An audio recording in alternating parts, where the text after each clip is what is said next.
Welcome back. अब कुछ मसालेदार खबरें जो आपकी जिंदगी बदल सकती है। एक सर्वे से पता चला है कि हिंदुस्तान के शहरों में सिर्फ 22% डॉक्टर्स ही MBBS है।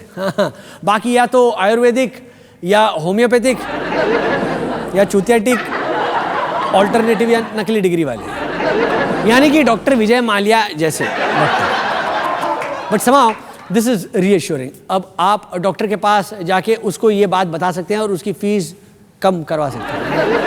इसी सर्वे से पता चला है कि होम्योपैथी डॉक्टर्स की संख्या तेजी से बढ़ रही है। इसका सीधा मतलब है कि चीनी की बिक्री बढ़ रही है, विच ऑल्सो एक्सप्लेन्स कि शरद पवार साहब की शुगर मिल्स का प्रॉफिट क्यों बढ़ रहा है। और आयुर्वेदिक डॉक्टर्स की संख्या भी अच्छी खासी बढ़ रही है, which means more and more गोमूत्र को अपने जीवन का मकसद मिल रहा है। माओइस्ट ने हाल ही में बिहार में एक रेलवे ट्रैक बम से उड़ा दिया।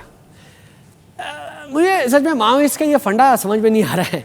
ये कैसा ऑब्सेसिव लवर नाना पाटेकर जैसा बिहेवियर है। तुम मेरी बात क्यों नहीं सुनती? लो मैं ये फूलदान तोड़ दूंगा।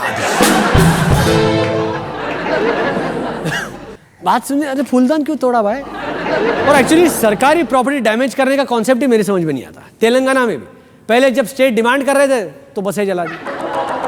अब स्टेट मिल गया तो सामने वालों का ईगो हर्ट हो गया, उन्होंने बसें जला दी। हिंदुस्तान में बस और ट्रेन मतलब दलित होने जैसा है। कहीं कुछ भी हो जाए सबसे पहले आपकी जान को खतरा है भाई। जनता पार्टी के नेता सुब्रमण्यम स्वामी यानी कि वन मैन पार्टी के वन एंड ओनली नेता हाल ही में बॉम्बे के अदिति रेस्टोरेंट गए। अदिति रेस्टोरेंट वही है जिसने अपने बिल पर UPA के खिलाफ जोक प्रिंट किया था, देखिए। और उसके बाद यूथ कांग्रेस ने उसे बंद करवा दिया। स्वामी ने वहां जाके कहा कि कांग्रेस को थोड़ा सेंस ऑफ ह्यूमर सीखना चाहिए। और कांग्रेस ने कहा, और कितना सेंस ऑफ ह्यूमर सीखे हम? हमारा PM बोलता नहीं। सुपर PM जो बोलती है वो किसी को समझ में आता नहीं। अगला PM बोलता है वो खुद कंफ्यूज हो जाता है। स्पोक्स पर्सन जितना कम बोले उतना अच्छा है।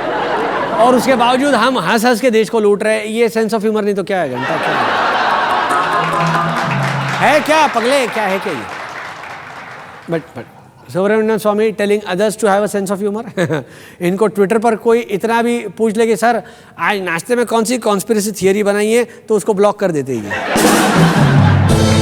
बोलो, ये बोलेंगे सेंस ऑफ ह्यूमर के बारे में। खैर, पाकिस्तान में हाल ही में तालिबान ने एक जेल पे हमला करके 250 कैदियों को भगा दिया। बहुत से कैदियों को ये बात बहुत बुरी लगी। उनका कहना था कि जेल में ठीक ठाक चल रहा था यार, अब पैंचो तालिबान के साथ वजीरिस्तान की गर्मी में घूमना पड़ेगा ड्रोन से गांड बजाते हुए।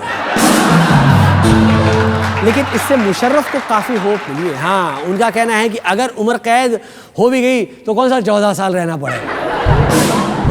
या तो जेल पे तालिबान अटैक होगा या बाकी क्या पाकिस्तान पे, दोनों केस पे मैं तो आज़ाद हो जाऊंगा। नारायण राणे के सुपुत्र और कांग्रेस लीडर नीतीश राणे ने कहा है कि सारे गुजरातियों को बॉम्बे छोड़ के गुजरात चले जाना चाहिए।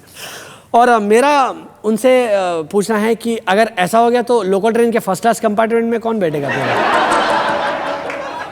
इसी बीच नीतीश राणे ने नरेंद्र भाई मोदी का एक न्यूड कार्टून भी बनाया है। हाँ, बनवा के उसके पोस्टर्स भी लगवाए भैया। यस, नमो का न्यूड कार्टून। हमने सुना ही इज कॉलिंग इट नग्नवादी राष्ट्रवादी।